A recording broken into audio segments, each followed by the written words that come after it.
Okay, one more. So the great Rebbe Sel Shatner, we spoke about him a number of times. Shatner, or Husiatner, is two ways how to pronounce it. His name was Rabbi Yisrael Friedman, Grand Rabbi Yisrael Friedman. He lived in Tel Aviv, was one of the greatest people of the last many generations.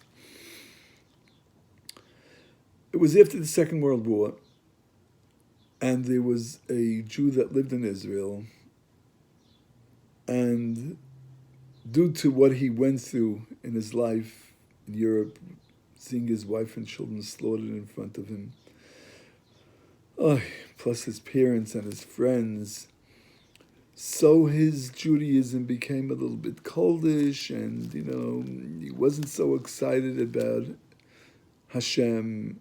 He knew Hashem loved him eternally and forever and ever, but how could God do such a thing to me? And we can't even judge these people for what they've gone through. And those that did stay religious, it's unbelievable, like that they should hold so strong. So coming to Israel, he was a little bit, coldish, but still he got married. He married a Jewish girl, had children. One custom he always kept, even when his Shabbos was not so great, and not every day he would pray. Sometimes he didn't put on his tefillin, sometimes he didn't pray 3 times a day. Occasionally he didn't make a blessing over his food because he was just down about everything, sadly enough. Well, one night he has a dream, and in his dream he passes away from this world. He was getting older, and that's what he dreamt about. And they bury him, and he comes up to the next world, and he dreams that all the tzaddikim and God himself, and they start judging him, and it doesn't look so pretty. It doesn't look so pretty. And all of a sudden, the head judge in the heavenly court, stands up and says, "Don't think negative about this man. He's one of my friends, because he studies the Orach Chaim HaKadosh every Thursday night."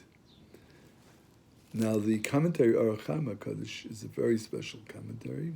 It's from the times of the Baal Shem Tov HaKadosh, one of the greatest Kabbalists we ever had, and a very close friend of the Baal Shem Tov HaKadosh. Get this one? Though they never met. They met in the higher worlds, and there's a lot of stories about that. So, after this great man says that, all of a sudden, all the other judges back down, and they said, okay, we'll do what he says. And he wakes up from his dream. His pillow was wet from sweat. He was broken. He didn't know what to do. For weeks, he walked around like in a daze, like, imagine having such a dream. God forbid it shouldn't happen to anybody. And he was a working man, and he had to be in Tel Aviv one day. And he goes on a job in Tel Aviv. And one afternoon, he sees an elderly man. That's the man. That was the tzaddik in the dream that I had. And he was working with his gabbai, with his helper.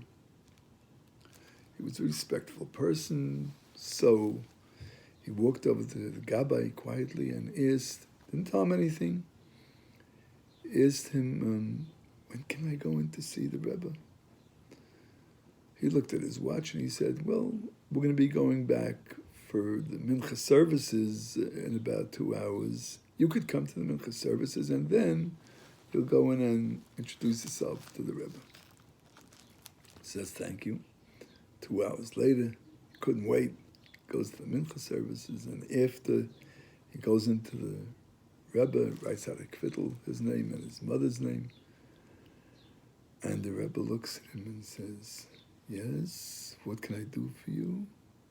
What's your name?